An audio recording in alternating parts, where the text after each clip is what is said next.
Hi everyone, welcome back or welcome to my YouTube channel. My name is Lily and today I have another ASMR video for you guys.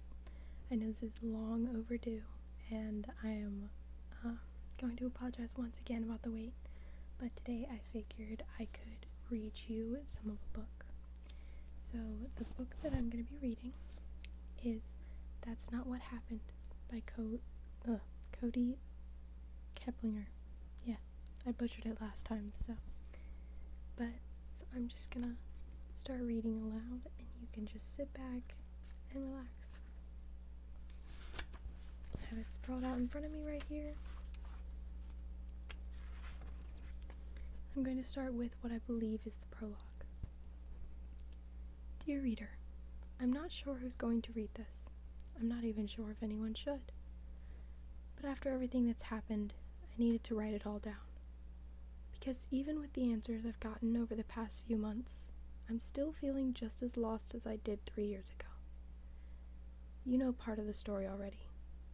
In those first months after the massacre, there were news specials, articles, an hour-long TV documentary, and even an episode of a popular teen drama based on the events at Virgil County High School. And if you've been to any Christian church in the past 3 years, you've definitely heard of Sarah McHale, the girl with the cross necklace, the girl who died defending her faith. My name is probably less familiar.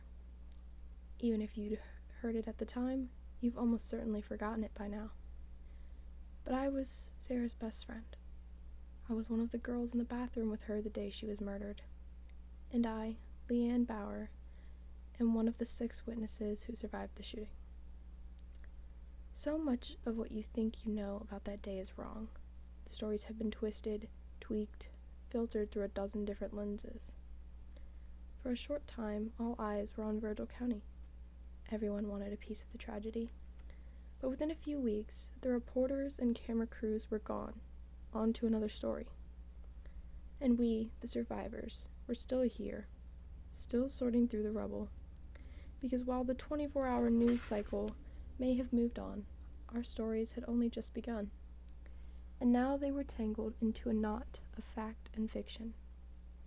Some of that, at least when it comes to Sarah McHale, is my fault. Virgil County is going to be in the news again soon. People will start remembering our names, looking at our stories. Only, the stories that are out there are wrong. I thought it would be a good idea to gather the pieces of the truth for all of us survivors to share what really happened to us that day and after. But after the last several months of digging into the truth, I'm starting to think that maybe I was wrong. Maybe some truths are better left buried. So I'm writing it down. Everything that happened this spring, everything I've found out. I'm going to piece it all together. And maybe, hopefully, when I'm done, I'll know what I should do. Chapter 1. I wake up every morning with death on my mind. Most of the time, it's this steady, existential hum, easy to drown out with a little bit of effort and daily medication. Until the end of February, that is, when the hum starts to build, growing louder and sharper and impossible to ignore, leading up to the anniversary. On that day, it's a thudding bass, a violently crashing crescendo, pounding through my skull. This year, the 3rd anniversary of the shooting, was no different. I didn't get up until a little after 11, and even then, I was exhausted from a night of awful dreams. There was already a chain of text messages in my phone. Beware the Ides of March. Is everyone okay this morning?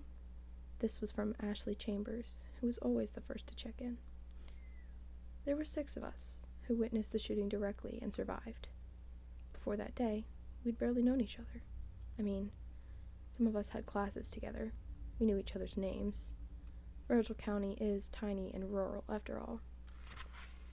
But we'd hardly interacted before that day. Since the shooting, though, we've all kept in touch. Well, 5 of us have. Eden Martinez and Denny Lucas had already replied, "I'm all right. I hope everyone else is okay today. And okay over here. Take care today." I typed out my own response, Still here. Glad to have you guys. Before scrolling to the top of the chain and looking at the names of the recipients. I knew the ones I'd see there, and the one I wouldn't, but its absence still made my stomach twist with guilt. I put the phone aside and pulled on a hoodie and some jeans. I couldn't eat anything. Not that day. I knew if I did, it'd just come back up. I'd learned that the hard way on the first anniversary, and then again on the second, so I went ahead and brushed my teeth and washed my face. When I was done, I walked into the living room, and through the front window, saw a boy sitting on my porch steps. He was hunched over, his back to me. Dark auburn curls poked out from under his black beanie. I opened the front door, but he didn't turn to look at me. "Hey, creeper," I said. "How long have you been waiting?" Miles Mason looked up at me, and then, with his half-closed hazel eyes that always make him look sleepy. "Only a few minutes," he said, or mumbled. Miles almost always mumbles. He probably saw the one and only TV interview he did after the shooting, where the reporter had to keep asking him to speak up. Just texting everyone back, "We're picking up Denny, right?" I nodded, and he stood up, following me down the steps to my truck. Despite only doing one interview, everyone who followed the shooting remembers Miles. His story got a lot of attention after. He was the unlikely hero. Seriously, that's the wording several articles used. As the stories told it, he'd thrown himself on top of another student who'd already been injured, shielding her from any more bullets. The media made a big deal out of the fact that, prior to that day, Miles was on the verge of being expelled. In the words of his grandmother, he was a bit of a troublemaker. In the words of one national publication, he was the sort of young man you might expect to be pulling the trigger, not protecting his peers. I'm not even kidding. That's a direct quote from some journalist who thought it was an okay thing to say, only 2 days after this 15-year-old had survived a nightmare. Miles has never liked talking about any of that, though, not even with me. I unlocked the truck and we both climbed in. We didn't turn on the radio.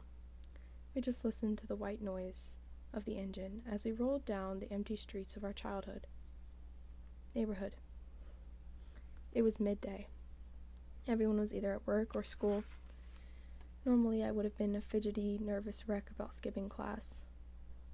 I would have been paranoid about someone seeing my truck and telling my mom. Unlike Miles, I've never been much of a rule breaker. But no one expected me, Miles, or Denny to go to school that day. No one would punish us or even mention the fact that we'd skipped. Everyone knew it was impossible for us to step foot in that school on the 15th of March. It took us about 10 minutes to get to Denny's house. He was waiting outside, sitting on the porch swing with his yellow Labrador guide dog, Glitter, lying at his feet. He stood when he heard us pull into the driveway, and once I'd parked, Glitter led him right to the passenger side of the truck, where Miles already had the door open. "It's tight quarters," I said, as Denny began to pull himself into the truck. "We're gonna have to snuggle." "Why does Miles always get to be in the middle when we snuggle?" Denny asked with mock outrage. "Not fair." Miles slid across the bench seat, positioning himself so he had one leg on either side of the gear shift. The whole left side of his body was pressed against me. I shifted nervously, trying not to worry about what he might be thinking about us sitting so close. Instead, I looked past him as Denny hoisted himself into the truck and allowed Glitter to hop up onto the floorboard, where she sat between his knees. "You know, Lee," Denny said, yanking the door shut, "if you're going to chauffeur me around, you're going to need a bigger vehicle. I'd like to request a limo, one of those stretch Hummers." "Yeah, I'll get on that," I said, "as soon as you can pay for it." Denny grinned, and for the first time that morning, I felt this fleeting moment of calm. Of the survivors, Denny was probably the most photographed and interviewed. He's a cute, slightly chubby black kid who's been blind his whole life. After being shot in the arm, he had to go through a lot of physical therapy to relearn how to use a cane. The media made a big deal out of this, emphasizing his blindness over and over, as if that were his defining characteristic. The truck took off, and we headed straight for the county line. We were getting as far from this town as possible. I reached forward and turned on the radio, trying to drown out the death drum in my head, but even blasting one of my mom's old Nirvana CDs couldn't overpower the intrusive thoughts. I should be clear. It's not that I want to die. Those aren't the kind of thoughts that I have to fight. The opposite, actually. Even on a good day, there's this quiet anxiety bubbling just under the surface, reminding me that with every second that passes, I inch closer to the end of my own existence. Reminding me that I have no control over when or how I will die. On bad days, like every anniversary, that bubbling boils over. Every turn I made, I imagined another vehicle speeding toward us in the wrong lane. Every bridge we crossed, I imagined collapsing and plunging the three of us to our watery graves. When we stopped at a gas station to fill the tank, I found myself repeatedly checking over my shoulder, convinced someone would approach me or the cashier inside with a weapon. And when some guy pulled up in a Chevy and slammed his car door, I nearly jumped out of my skin. I saw death everywhere. So we drove out to the middle of nowhere, down a dirt road and back into some woods about an hour outside of Virgil County. It was a place we'd found years ago with Eden. That first year, we'd all piled into our mom's van and driven until we found a spot where no one would look for us. We'd been back every year since, and with a few scattered visits here and there when things got too rough. Ashley had come with us a few times too, before her daughter, Miriam, was born. Now she had a family, and Eden was off at college. It was just Miles, Denny, and me. I drove slowly. The road is so rarely used that it's nearly grown over, and that day it was scattered with branches that had fallen during the last big storm. The truck bounced over thick roots until finally we reached our spot, deep in the trees. I knew we were in the right place because on our first trip here, Miles had carved a large 6 into one of the tree trunks, though only 5 have ever been to this place. I cut the engine and we climbed out. The air was chilly. A typical Midwestern March. You could see the promise of spring beginning to bloom, but the biting breeze wasn't quite ready to let us go. Still, we piled into the bed of the truck, sitting on the tailgate. Denny took off Glitter's harness. "Let me know if she goes off too far, okay?" he said, as the dog started walking around in the grass, her nose pressed to the ground. "Sure," I said. For a while, we didn't say anything, just sat there, listening to the sounds of the trees, watching the yellow dog roam through the trees.